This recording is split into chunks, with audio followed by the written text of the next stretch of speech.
Hello, আসসালামু আলাইকুম। Welcome back to my channel.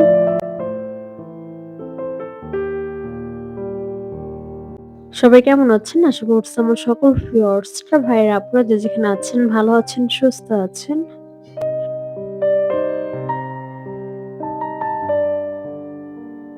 আয়নের স্কুলে ক্রীড়া প্রতিযোগিতা ছিল। তো তারই জন্য আমরা সকাল, সকাল সবাই মিলে স্কুলে চলে আসলাম খেলা দেখার জন্য। আর আয়াতপুরে আস্তে, আস্তে করে হাঁটতেছিল আর বারবার শুধু পড়ে যাচ্ছিল। আর ওদিন কিন্তু একদম একটু মেঘলা, মেঘলা টাইপের ছিল। রোদ একদমই ছিল না। আর দেখেন বাহিরে প্রচন্ড কিন্তু বাতাস ছিল। যেহেতু এখন একটু গরম পড়েছে তো এখন বাতাসটা কিন্তু বেশ ভালো লাগছিল। তো আমি মা, আমার ভাগ্নি সবাই মিলে খেলা দেখার জন্য আসছিলাম।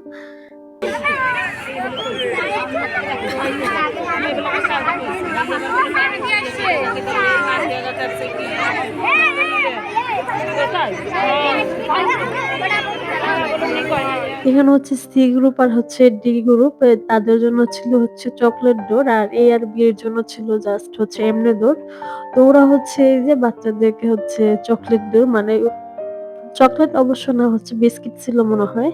তো বিস্কিট ঝুলিয়ে রেখেছে দেন পিছনে হাত বেঁধে কিন্তু এটা কিন্তু আমরা ছোটবেলা কম বেশি অনেকেই এই খেলাগুলো দিয়েছি। তো বেশ কিন্তু ভালোই লাগতেছিল ওদের খেলাগুলো দেখে। সেই ছোট্টবেলা আমাদের কথা কিন্তু মনে পড়ে যাচ্ছে। এরকম অনেক খেলা দিয়েছি, সুই সুতা খেলা ছিল। দেন চেয়ার চিটিং, দড়িল্লা, দৌড় বিভিন্ন রকম অনেক টাইপের কিন্তু খেলা ছিল। তো খেলা দেখে এরপর এখানে খাওয়া-দাওয়া করতে আসলাম একটু হালকা পাতলা। এখানে অনেক রকমের স্টল ছিল যেমন ফুচকা, ঝালমুড়ি, বিভিন্ন রকমের ফলের মানে মিক্সচার ছিল। দেন আরো অনেক কিছু ছিল। তো এখান থেকে ফুচকা নিচ্ছিলাম। ফুচকাটা বেশ মানে ভালোই লাগতেছিল। অবশ্য ঝালমুড়ি অলরেডি খাওয়া হয়ে গিয়েছে। তো একটার উপর একটা খাওয়া-দাওয়া চলছে, সাথে খেলা দেখাও চলছে। ফুচকা যে খুব বেশি একটা খাই তাও না। বাট যেটা ভালো লাগে সেখানের ফুচকা মনে হয় বারবার খাই। এই ফুচকাটা এত বেশি ভালো লাগতেছিল। আমি ১ প্লেট অর্ডার করেছিলাম। ভেবেছিলাম যাওয়ার আগে আরেক প্লেট খেয়ে যাবো। মানে অনেকটা মজার হয়েছিল ফুচকাটা। আর আয়ান অবশ্য দৌড় দিয়েছে বাট দৌড়ে একদমই 1st, 2nd, 3rd এর মধ্যে কিছুই হতে পারে নাই। যেহেতু খুব একটা দৌড়াদৌড়ি কিংবা খেলাধুলায় খুব একটা অ্যাক্টিভ না। আগে তো ঢাকা ছিল ভাবে বাসার ভিতরে বেশিক্ষণ থাকতো। তো খেলাধুলায় খুব একটা অ্যাক্টিভ না। আর ওদের দৌড় দেন মোরগ লড়াই এগুলো ছিল। তো দৌড়ই পারে নাই, মোরগ লড়াই আর কি পারবে। এর জন্য মোরগ লড়াইতে আর অংশগ্রহণ করায়নি। আর কবিতা আবৃত্তি করবো অবশ্য সেটা আগামীকাল। তো আজকে এখন আপাতত ওর জন্য বাসায় চলে যাবো যেহেতু বাসায় কাজও আছে। তো মোটামুটি অনেক খেলাই দেখলাম। এখন বাসার দিকে চলে যাবো। আয়াতপুরে যেতেই চাচ্ছিল না।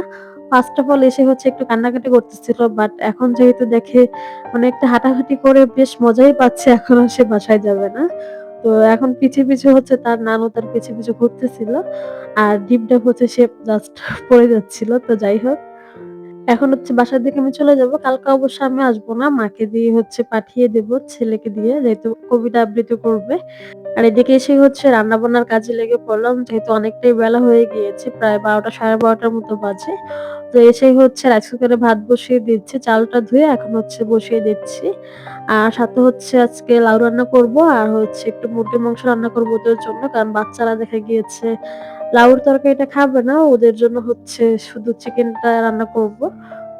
আমার ভাগ্নি এখানে আমাদের বাসায় থাকে। দেখা গিয়েছে এখান থেকে মাদ্রাসায় যায়। তো এখানেই থাকা হয় ওর। আর পাশেই মাদ্রাসা বাসার পাশেই।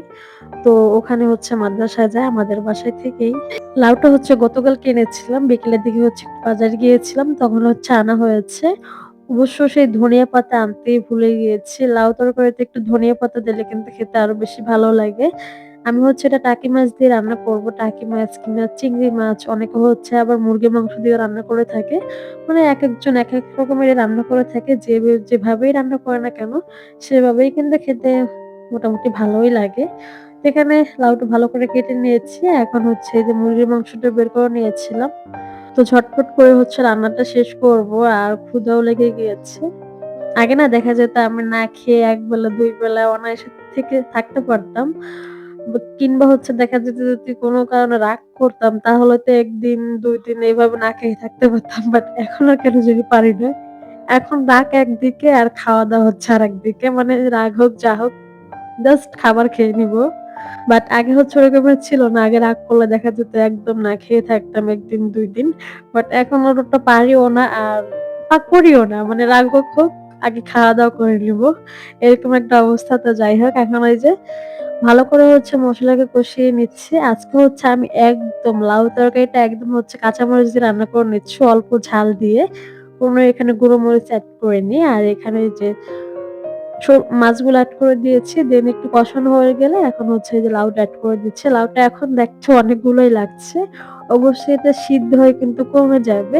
লাউ কিংবা হচ্ছে শাক এগুলো দেখা যায় কি রান্নার সময় দেখা যায় এক হাঁড়ি। দেন হচ্ছে এটা সিদ্ধ হয়ে কিন্তু আস্তে, আস্তে কমে যায়। তো এটা অবাক হওয়ার কিছুই নাই। তো ঢাকনা দিয়ে ঢেকে দিলাম।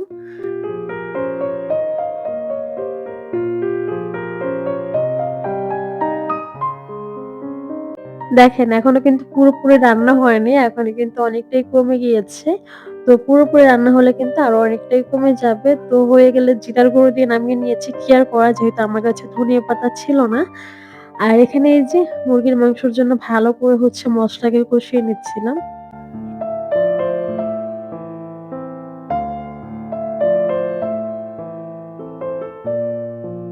যেহেতু আয়ান কিংবা হচ্ছে আমার ভাগ্নি ওরা হচ্ছে দেখা যায় সেই মাছ খেলে দেখা যায় শুধু ১ পিস মাছ খাবে কাটা ছাড়া, তাও কোনো সবজিও খেতে চায় না।